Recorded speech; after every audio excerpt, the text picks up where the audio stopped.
Semoga dengan ilmu yang bermanfaat ini menjadikan kita sebagai muslim akhir zaman yang dicintai Allah Jalla Jalaluhu dan dihindarkan dari mara bahaya serta fitnah Dajjal yang sekarang sudah mulai merambah ke seluruh penjuru dunia.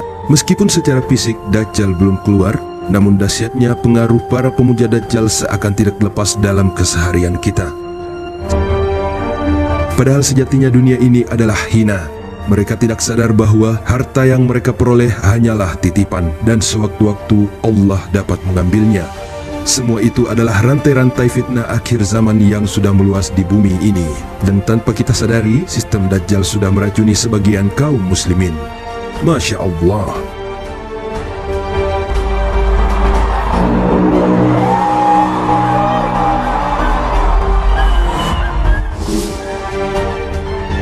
Banyaknya simbol-simbol yang diduga simbol Illuminati atau simbol Dajjal yang sudah tersebar di seluruh dunia. Bahkan di negara suci umat Islam yaitu Arab Saudi tak lepas dari simbol-simbol Dajjal, dan juga Indonesia yang tidak bisa ditutupi dari fenomena simbol Dajjal ini.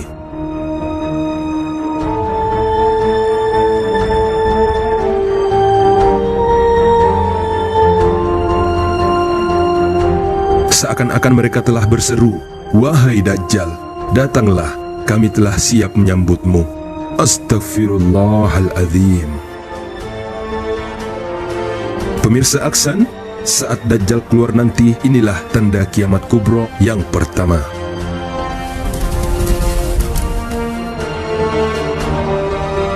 Namun sebelum lanjut, kami ingatkan kembali untuk para sahabat Aksan untuk subscribe channel ini bagi kalian yang belum. Like dan share juga video ini agar bersama kita menyebarkan dakwah Islami. Semoga menginspirasi dan menjadi motivasi aktivitas Anda hari ini.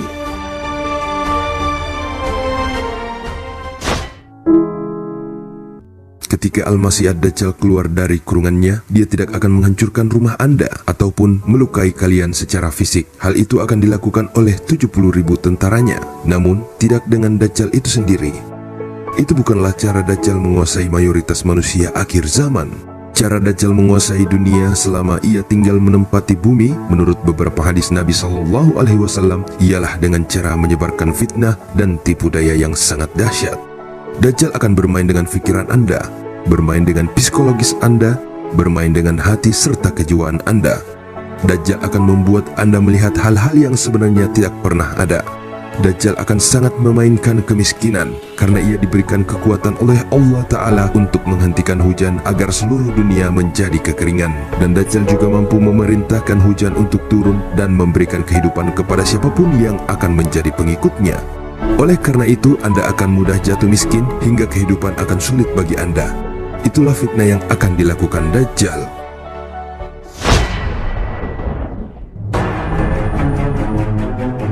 Ketika Anda menjadi pengikut Dajjal, Anda akan hidup dalam kemakmuran dan serba berkecukupan. Namun, harga yang harus Anda bayar adalah Anda harus meninggalkan agama Anda.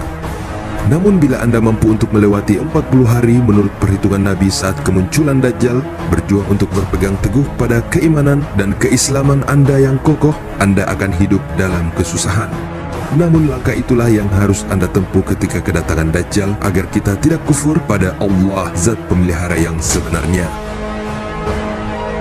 Lantas, bagaimana cara Dajjal menguasai dunia hingga dengan sangat cepat mendapatkan jutaan bahkan miliaran pengikut? Tentu dengan menguasai keuangan global, menguasai media global, dan menggunakan teknologi saat ini. Tapi yang akan melakukan itu semua ialah para pengikutnya.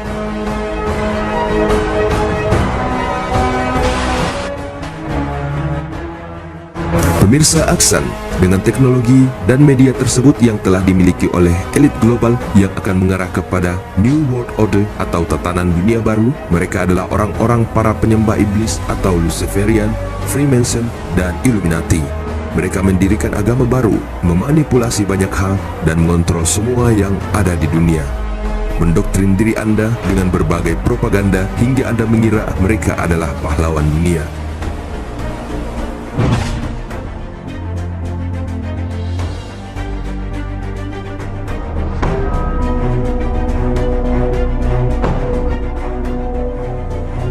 Masih ingatkah kalian dengan peristiwa 9/11 di Amerika Serikat? Semua itu adalah skenario elit global untuk menguasai Afghanistan yang kaya akan minyak. Merekayasa peristiwa agar mereka dapat menjajah Afghanistan, Irak, dan negara Arab lainnya. Itulah rekayasa elit global agar dapat menguasai dunia. Mereka tidak peduli berapa banyak orang yang mereka tumbalkan. Mereka tidak pernah peduli dengan orang lain. Yang mereka inginkan adalah tatanan dunia baru dalam agama penyembah Dajjal. Namun, apakah hubungan mereka dengan Illuminati, Freemason, dan Luciferian? Ternyata hal ini sudah diprediksi oleh Nabi SAW 14 abad yang lalu, bahwa Tuhan orang-orang kafir ialah bermata satu. Rasulullah SAW bersabda, "Tidaklah seorang nabi pun diutus selain telah memperingatkan kaumnya terhadap yang buta sebelah dan pendusta. Ketahuilah bahwasanya Dajjal itu buta sebelah, dan Rabb kalian tidaklah buta sebelah." Tertulis di antara kedua matanya, kafara atau kafir. Hadis riwayat Bukhari. Jika kita melihat secara fisik Dajjal yang buta sebelah, lambang mata satu pun sangat berkaitan dengan sekte Illuminati. Banyak orang yang tidak percaya dengan Illuminati dan akan mengklaim bahwa itu hanyalah spekulasi dan konspirasi, tetapi kita harus tahu bahwa ada ikatan kuat di antara Illuminati dan Dajjal. Illuminati adalah kelompok rahasia yang sangat mirip dengan Freemason dan Luciferian, Skull and Bones, dan Zionisme.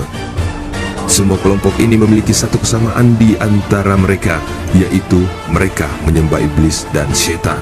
Hal ini kita bisa membuktikannya dengan simbol-simbol yang digunakan kelompok-kelompok ini.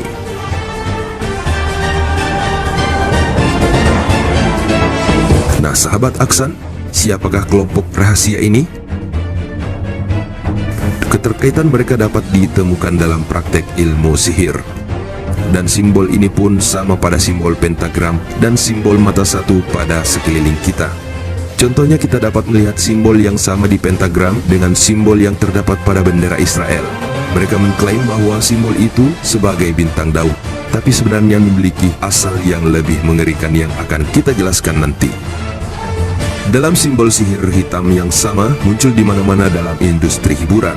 Hal ini tidak dapat disebutkan sebagai kebetulan atau sekedar tren fashion. Asal mula ilmu hitam disebutkan dalam Al-Quran yang berhubungan langsung dengan orang-orang Yahudi.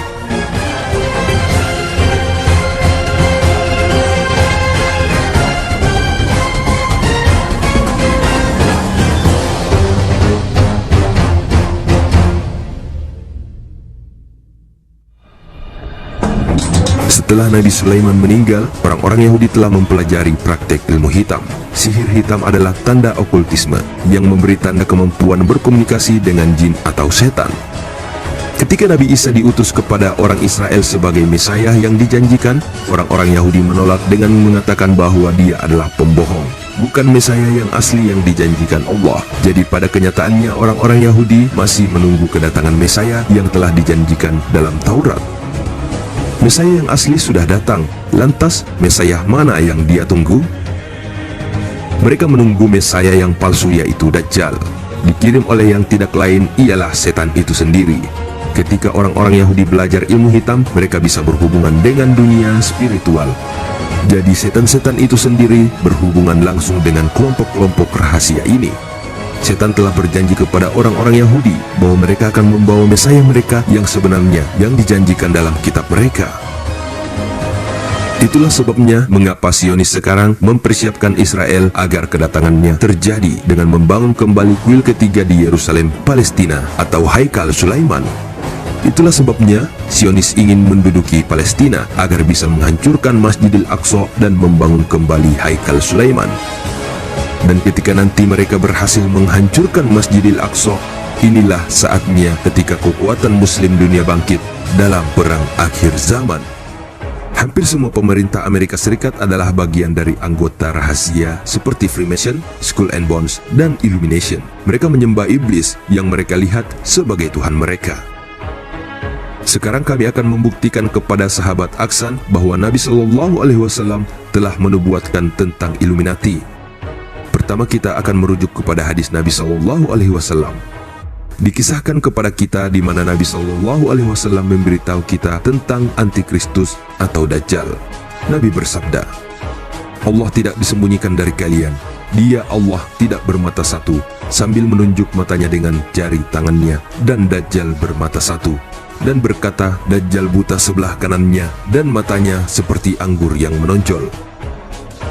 Kami mempelajari bahwa Nabi SAW mengajarkan bahwa Tuhan kita tidak bermata satu, sedangkan Dajjal bermata satu, dan Dajjal akan mengakui dirinya sebagai Tuhan. Lantas, bagaimana hadis ini membuktikan keberadaan Illuminati? Sahabat Aksan, sekarang kita lihat uang dolar Amerika Serikat. Lihat pada piramida dengan mata satu di atasnya dan tertulis In the God we trust, yang berarti pada Tuhan kita percaya. Penjelasan resmi yang diterangkan pada pemerintah Amerika tentang mata itu mereka menyebutkan sebagai Eye of Providence atau pemelihara, atau dalam bahasa Islam disebut sebagai Rob, sebagaimana kita menyebut Allah Rabbul Alamin, pemelihara semesta alam. Mereka menyebut mata satu itu adalah Tuhan, yang mereka artikan sebagai All-Seeing Eye of God. Jadi, siapakah Tuhan mereka yang bermata satu? Apakah Allah Tuhannya Ibrahim? Apakah Allah Tuhannya Musa? Apakah Allah Tuhannya Isa? Ataukah Allah Tuhannya Nabiullah alaihi salatu wassalam? Dari hadis tersebut dijelaskan bahwa Allah tidak bermata satu, sedangkan Dajjal bermata satu. Ini adalah bukti nyata bahwa kekuatan yang dikendalikan Amerika bukanlah hamba Allah, tetapi hamba iblis, dan nabinya adalah Dajjal dan akan mengaku sebagai Tuhan. Lantas, apakah Illuminati itu dan siapa sajakah mereka? Sahabat Aksan, mereka adalah tangan yang tidak terlihat yang tidak diketahui oleh sebagian besar dunia. Namun seiring berjalannya waktu dan perkembangan teknologi informasi, rahasia demi rahasia yang disembunyikan oleh sekte penyembah iblis ini akhirnya terungkap. Mereka memiliki kekuatan yang sangat besar, sehingga mereka sering merekayasa berita atau membuat konspirasi dalam menguasai dunia dengan cara memanipulasi krisis ekonomi global. Organisasi rahasia ini dimulai dari kesatria Templar. Mereka kesatria tangguh dan juga koalisi kuat yang mendirikan kota-kota di Inggris dan kota-kota lainnya di Eropa. Mereka memiliki kekuatan politik yang cukup kuat dan hebat dalam perbankan. Kita akan mulai dari sejarah Illuminati dan apa yang umumnya mereka yakini sebagai kelompok rahasia itu. Jika kita lupa untuk beberapa konspirasi teori mengenai Illuminati itu nyata atau tidak, kelompok rahasia pertama yang menggunakan nama itu adalah Illuminati Bavaria. Ini adalah organisasi rahasia yang dipimpin oleh Adam Weishaupt, seorang profesor Bavaria yang percaya pada sebagian besar gagasan agama. Menurutnya, beberapa ketingkatan sosial sudah ketinggalan zaman dan masyarakat itu perlu diterangi dengan ide-ide baru. Dia sudah memiliki minat dalam perkumpulan rahasia seperti Freemason, tapi memutuskan untuk membentuk organisasinya sendiri. Weishaupt menulis bahwa organisasi rahasia bergerak untuk mendukung kebebasan dari semua prasangka agama, memupuk kebaikan sosial dan menjiwainya dengan prospek yang bagus, cepat, dan layak bagi kebahagiaan secara keseluruhan. Untuk bergabung dalam organisasi rahasianya, Anda perlu disetujui oleh anggota lain, harus memiliki kekayaan dan koneksi sosial yang kuat.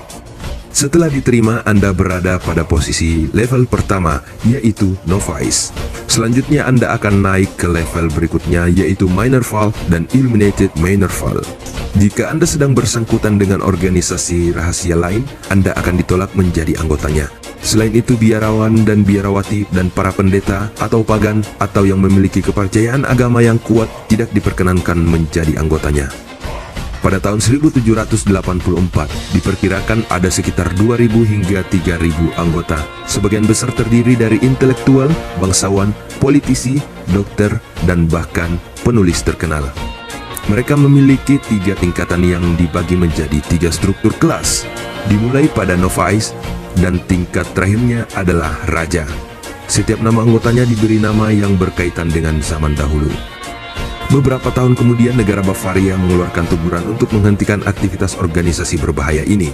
Dan pada tahun 1787, hukuman mati diberikan pada salah satu anggotanya. Setelah tahun demi tahun berlalu, Illuminati dianggap dibubarkan. Tetapi sebenarnya mereka tidak bubar.